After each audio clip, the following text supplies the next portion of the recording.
Earlier in the week, Leader Fitzhugh, you were asking some questions of Mr. Emkes about the ECD cuts, and can you kind of talk about that a little bit, your impressions of what he said? Yeah, I sure can. And of course, Commissioner Emkes, the commissioner of F&A, but I think these came from ECD, and we've not, in finance, not had the ability to talk to the finance commissioner, to the ECD commissioner directly. But I do have some concerns about this. I'm from a rural area, and I know factually that these are vital for economic development in our rural areas. They give a consistent means of planning, and they give our local governments the ability to have professional services that they otherwise could not afford. I hope we look long and hard before we do away with that. I know in the larger cities, the more urban areas, maybe the more affluent areas, they do it themselves. But I'm telling you, we can't do that in our communities. And I'm concerned about it because from a fiscal standpoint, from a money saving standpoint, if that's why we're doing it, we don't save any money. In fact, it costs us. According to the administration amendment, they're going to see a savings of $2.2 million.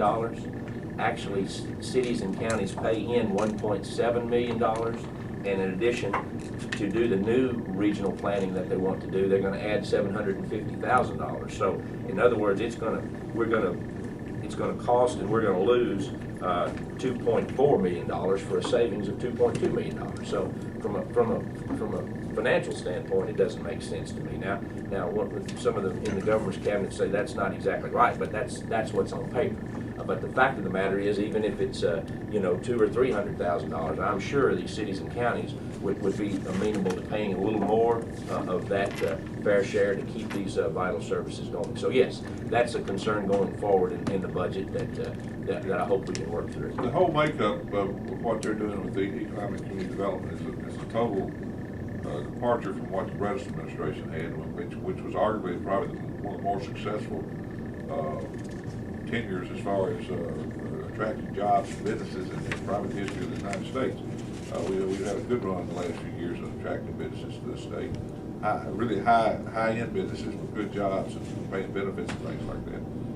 They're taking a whole new approach to how they do that. They're laying off people to bring jobs in, and plus the impact that they have on the rural areas, where especially really high unemployment areas, our rural areas, that are taking their ability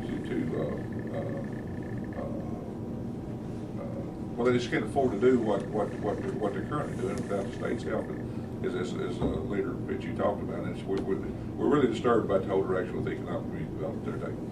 Is this the same, the division where the people are being laid off, is this the same division that was created to help the small counties comply with public chapter, what's in number 1101? That required the long-range planning to be done, a law that y'all passed. Yeah, that's right, and that's part of it. That's part of their function, but that's not the only function that they do.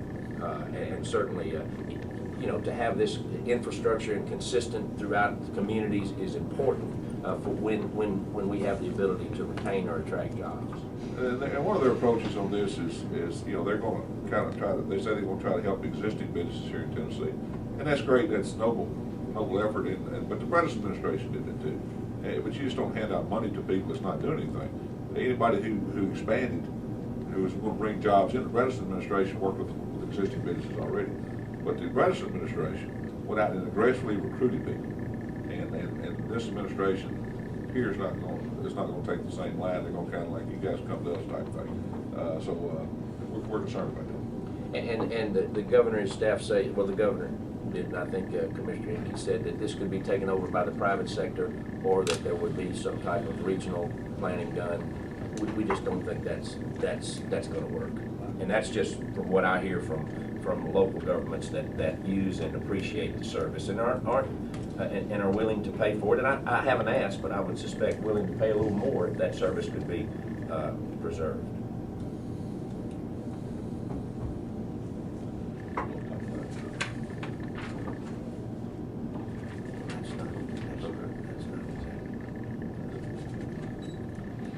You guys good? Anything else? Thank you very much. We appreciate you all coming by. We thought this was an important point.